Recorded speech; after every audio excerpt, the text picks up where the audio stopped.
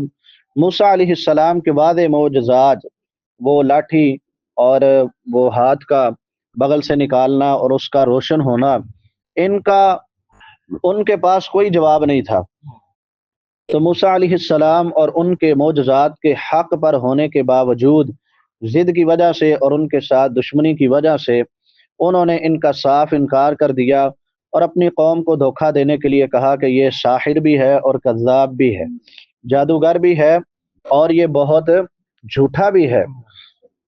جبکہ ان کی بات سراسر جو ہے وہ غلط تھی، کیونکہ وہ جانتے تھے اچھی طرح کہ نہ تو یہ جادوگر ہے اور نہ ہی یہ جھوٹا ہے، کیونکہ فرعون کے ملک میں جادوگر تو بے شمار تھے، کبھی ایسا نہیں ہوا تھا کہ کسی جادوگر نے اپنے جادو کے زور سے ملک میں قحط مسلط کر دیا ہو اور پھر اس کو گزارش کی گئی ہو کہ بارش کی ضرورت ہے تو اس نے اپنے جادو کے زور پر بارش کو نازل کیا ہو، ایسا کبھی نہیں ہوا، بلکہ جادوگروں نے فرعون اور اس کے ساتھیوں کی موسیٰ علیہ السلام پر ایمان لا کے جتنی بھی چالیں تھیں ان کو ناکام کر دیا، اور وہ اپنی اس بات میں جھوٹا ہو گیا۔ اللہ تعالیٰ نے سورہ ذاریات میں جھٹلانے والی تمام اقوام کا یہی رویہ بیان فرمایا ہے، كَذَلِكَ مَا أَتَى الَّذِينَ مِن قَبْلِهِم مِّن رَّسُولٍ إِلَّا قَالُوا سَاحِرٌ أَوْ مَجْنُونٌ، کہ اس طرح ان لوگوں کے پاس جو ان سے پہلے تھے کوئی رسول نہیں آیا مگر انہوں نے کہا کہ یہ ساحر بھی ہے اور مجنون بھی ہے، ساحر یعنی جادوگر اور مجنون دیوانہ ہے۔ تواصوا بھی، کیا انہوں نے ایک دوسرے کو اس بات کی وصیت کی ہے؟ بل ہم قوم طاغون، اللہ فرماتے ہیں نہیں بلکہ یہ خود ہی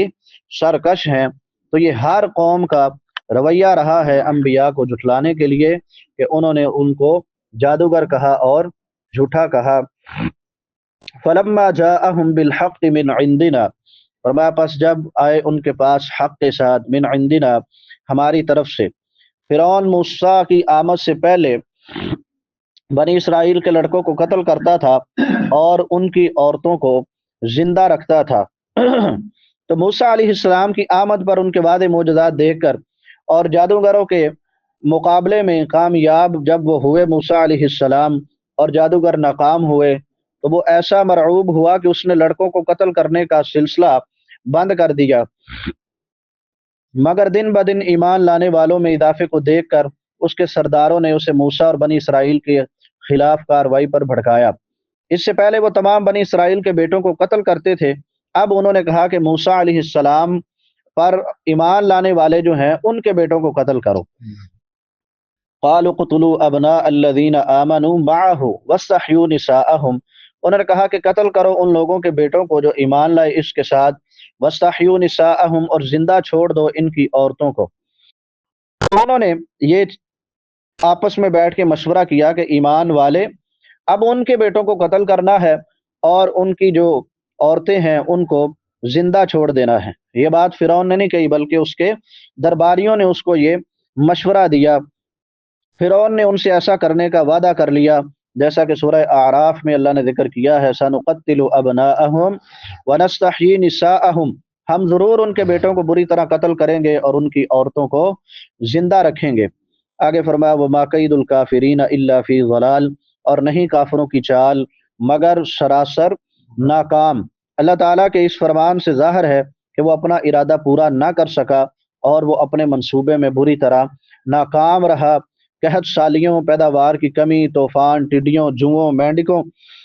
اور خون کے پے در پہ عذابوں نے اسے دم ہی نہیں لینے دیا کہ وہ دوبارہ یہ کام کر سکتا، حتیٰ کہ اسے اس کی قوم سمیت سمندر میں غرق کر دیا گیا۔